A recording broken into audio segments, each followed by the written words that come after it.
Bueno, buen día a todos y a todas. Hoy es martes 8 de marzo. Feliz Día de la Mujer a todas las mujeres y mujeros que hoy se conmemora. Fue un hecho trágico, por cierto, en Chicago o algo así. Unas trabajadoras de una fábrica, creo que murieron en un incendio, creo que algo así. Por eso se conmemora hoy 8 de marzo, el Día de la Mujer. Como siempre, nosotros aquí en nuestra posición, oteando el horizonte de eventos. Estamos muy preocupados, como los pocas personas que saben, muy preocupadas y preocupados por el tema de la guerra en Ucrania. Hay varios análisis que se hacen. Ninguno sabe en realidad qué está pasando. Aunque bueno, hay algunos elementos que nos sirven para pensar sobre todos los escenarios posibles. Fíjense que hay gente que cree que el potencial el potencial peligro de esta guerra son los actores involucrados, porque bueno, no es, al fin y al cabo no es la primera vez que hay una guerra después de la Segunda Guerra Mundial. Así que, pero bueno, hay razones para pensar, por ejemplo, en el esquema de guerra planteado. El esquema de guerra planteado es un esquema de guerra frontal, estatal, de tipo tradicional, que ha planteado Putin contra Ucrania. Es un tipo de guerra de frente. Y ese tipo de guerra nosotros lo entendemos, lo podemos pensar con ese otro concepto que por ahí en las teorías militares siempre aparece, que es el de guerra híbrida. Que si uno lo piensa a los dos, estos tipos de guerra, el frontal y el tipo de guerra híbrida, como digamos, los pensamos en oposición dialéctica.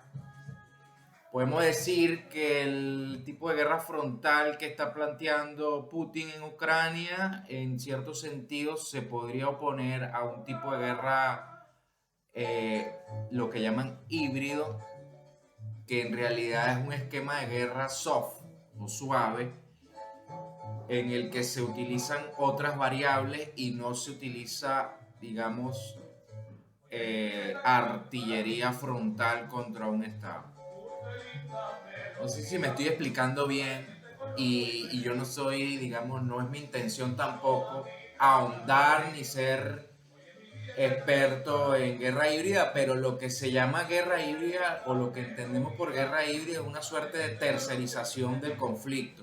Un Estado no utiliza, digamos, su fuerza militar directamente, sino que utiliza a otros actores. Mercenarios, utiliza a otro país, utiliza un partido político, etcétera, para confrontar a determinado gobierno que no le gusta. Uno puede decir, por ejemplo, en ese sentido, podemos hacer una comparación en espejo de lo que ocurre en Ucrania. Lo podemos comparar, por ejemplo, con lo que ocurrió en Venezuela. En Venezuela, como ustedes recordarán, o fue lo que dijeron ellos, ¿no?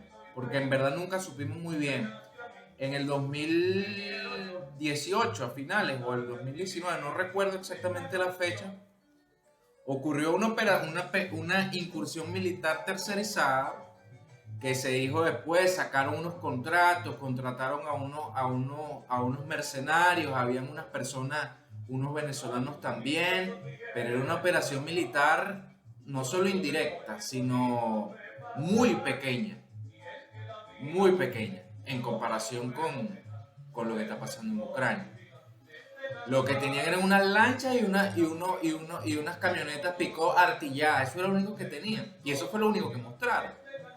Ah, bueno, pero entonces ahí se agarró el chavismo para decir que era un golpe militar, no sé qué. Bueno, ellos también dieron un golpe militar, el chavismo comienza con un golpe militar. En Venezuela parece que entonces nosotros soportamos los golpes militares siempre y cuando fallen.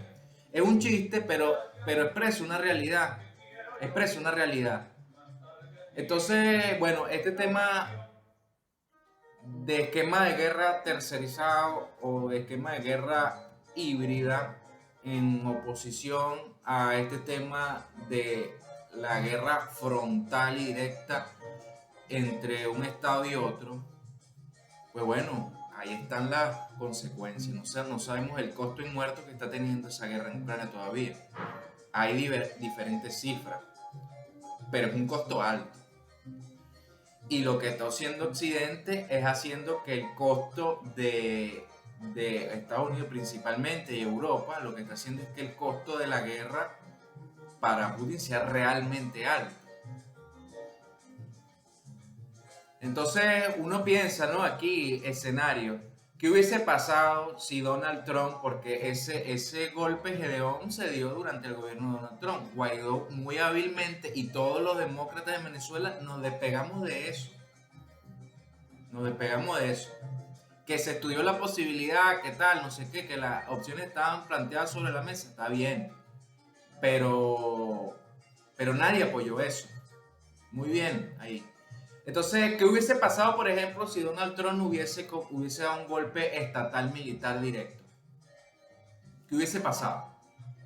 Mi hipótesis, aunque en ese momento todos los gobiernos, había una mayoría de gobiernos en Latinoamérica que eran frontalmente opuestos al régimen chavista, pero cualquiera hubiese pensado que la reacción inmediata ante un golpe de Estados Unidos a Venezuela o al régimen chavista, un golpe estatal directo como el que está aplicando Putin en Ucrania, hubiese generado una reacción parecida a la reacción que tiene hoy la Unión Europea. Porque fíjense, Ucrania y Venezuela están en situaciones más o menos parecidas, pero opuestas. ¿Por qué? Porque Ucrania es un país independiente que tiene un gobierno contrario al gobierno del vecino inmediato, potencia militar, que en este caso es Rusia, muchísimo más grande y poderoso en términos militares. Bueno, Venezuela está más o menos en una situación similar, pero al revés. Venezuela tiene un gobierno opuesto a la potencia militar vecina, con la que además no solo tiene vínculos históricos de, bueno, los dos países pasaron por la colonia, etcétera, sino además vínculos económicos que atraviesan todo el siglo XX. Entonces lo mismo pasa en Ucrania. Ucrania tiene una relación hostil, su gobierno tiene una relación hostil con el vecino mayor, digamos. Entonces, esa situación, si la pensamos así, digamos, en espejo, especularmente, bueno, arroja algunas reflexiones que es necesario evaluar y sopesar directamente. ¿Qué hubiese pasado si Donald Trump da un golpe estatal militar directo? Bueno, hubiese habido una reacción de Latinoamérica, porque es que cualquiera diría, bueno, entonces después, si Estados Unidos le da un golpe militar directo, frontal, como el que le está dando Putin a Ucrania, el próximo puede ser cualquier país de Latinoamérica.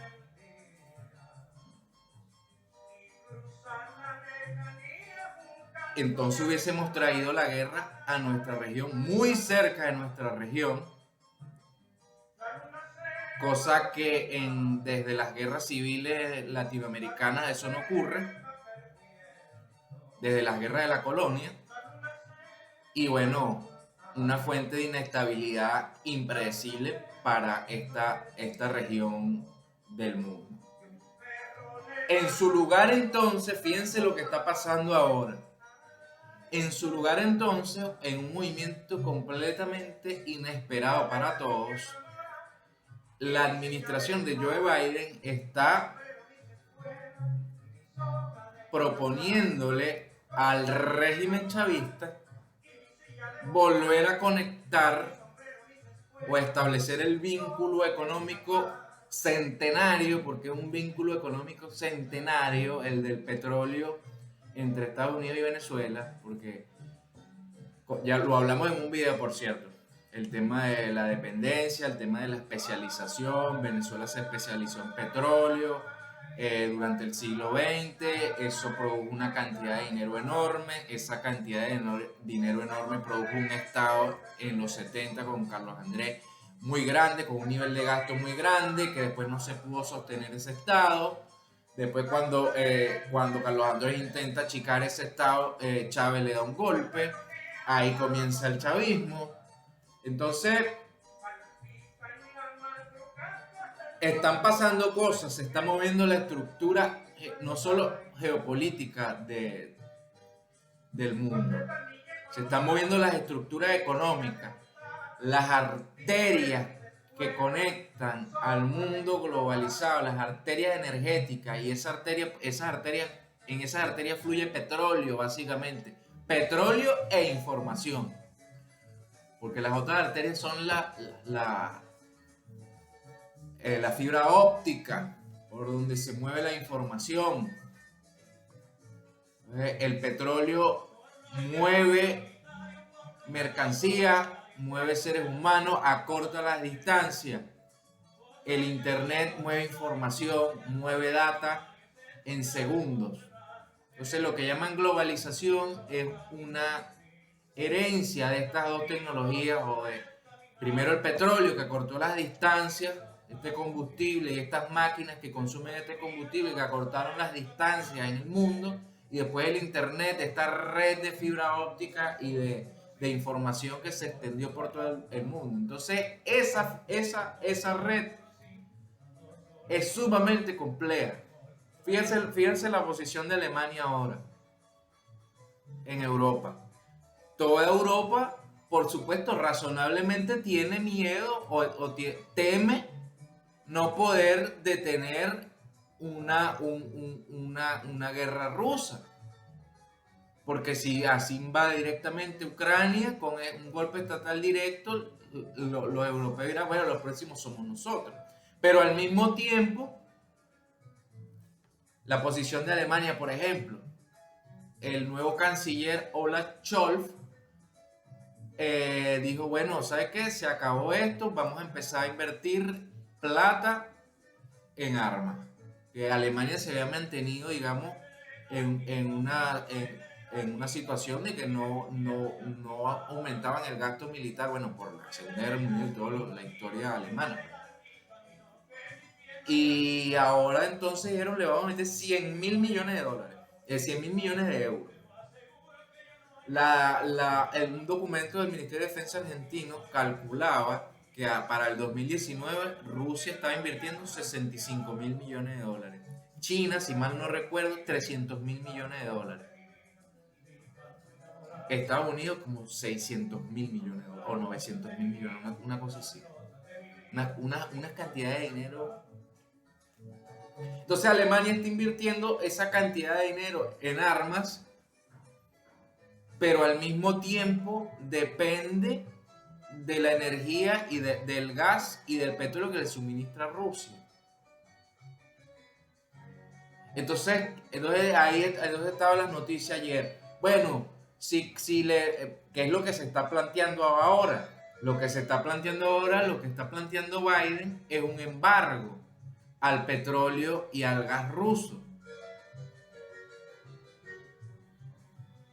Pero entonces los europeos dicen, pero si nosotros le dejamos de comprar petróleo y gas a Rusia, entonces ¿cómo nos vamos a surtir de energía? Los alemanes, sobre todo, creo que el 40% del gas que consumen los alemanes es ruso. Entonces, digamos que Olaf Scholz corta el suministro de gas ruso, no le compra más. ¿Y de dónde saca el gas? Entonces son un montón de cosas, un montón de variables que están influyendo. Entonces en el valor del el petróleo, el barril Brent está en 130, 138 creo, ya llegó a casi 140. Entonces lo que está proponiendo Biden es diciéndole a Occidente, dejen de comprarle petróleo y gas a Rusia para subirle el costo de la guerra, ¿no? Y entonces en ese movimiento, al parecer, hoy vi un tuit de Marco Rubio, dice que Estados Unidos en el 2019 consumía 22.400.000 barriles de petróleo diarios. 22.400.000 barriles de petróleo. Digamos que eso subió desde el 2019 hasta el 2022 y ahora está en 25 millones. Digamos que Estados Unidos consume 25 millones de barriles de petróleo diarios. Venezuela está produciendo 1 millón de barriles diarios. Ayer Maduro dijo, no, bueno, lo podemos subir a 3 millones de barriles diarios. ¿En cuánto tiempo lo pueden subir? Entonces, ¿qué es lo que está planteando Biden? Bueno, Biden está diciendo, nosotros le compramos petróleo a Rusia. Entonces Marco Rubio dice que solo le compran 200.000 barriles de petróleo diarios a Rusia. Entonces, suplir Biden lo que quiere es dejar de comprarle petróleo a Rusia, esos 200.000 comprárselos a Venezuela. Que es una histórica relación, siempre ha habido una relación petrolera entre Estados Unidos y Venezuela. Una relación que a Venezuela le trajo una gran cantidad de dinero, siempre fue así, y que el chavismo cortó por su estupidez y su negligencia y su marxismo balurdo, porque es un marxismo balurdo. Entonces aquí hay se están planteando una serie de cosas que pueden cambiar el esquema político, geopolítico, económico de todo que venía planteado hasta ahora, porque entonces ahora si lo vemos desde el punto de vista del cambio climático, ¿qué va pasando si vamos a seguir quemando petróleo? O podemos utilizar la plata del petróleo para invertirle en la transición energética. En vez de sembrar el petróleo, como decía Arturo Uslar, lo que vamos a hacer es diversificar la fuente de energía con esa misma plata.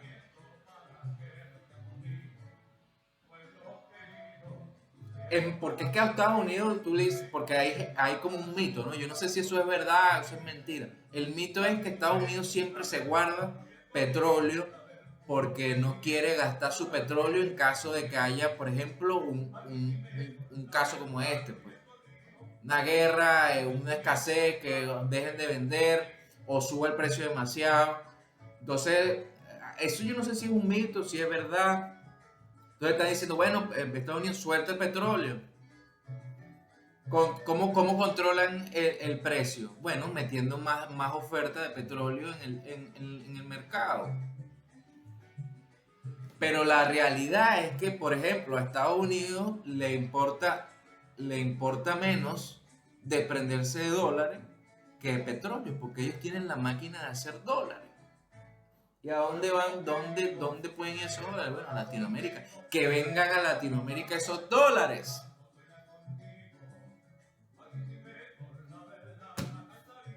Es una situación muy compleja, todavía todo se está moviendo, digamos, las capas tectónicas de la geopolítica se están moviendo y no sabemos a dónde van. Esa es la verdad. Esa es la verdad. Nadie lo sabe. Nadie sabe a dónde va a parar esto. Entonces ayer Maduro que estaba gravemente preocupado por que la guerra se extienda hacia otro, afuera de Ucrania. Preocupado están los europeos. ¿Qué va a estar preocupado? ¿Qué va a estar preocupado Maduro? Nada. Preocupados están los europeos. ¿Quién sabe qué información manejarán? ¿Quién sabe qué información manejarán? Entonces, esta es la situación más o menos, compañeros y compañeras. Esta es la situación más o menos. Explicada un poco caóticamente, pero es que la situación ahora es medio caótica porque no se sabe qué va a pasar. Y bueno, vamos a ver qué pasa en el mundo con estos movimientos de esta guerra. Que Dios nos proteja, cuídense todos, como siempre, manténganse oteando el horizonte y nos vemos por acá cuando grabe otro video. Un gran saludo, cuídense, chao, dale like y comparte.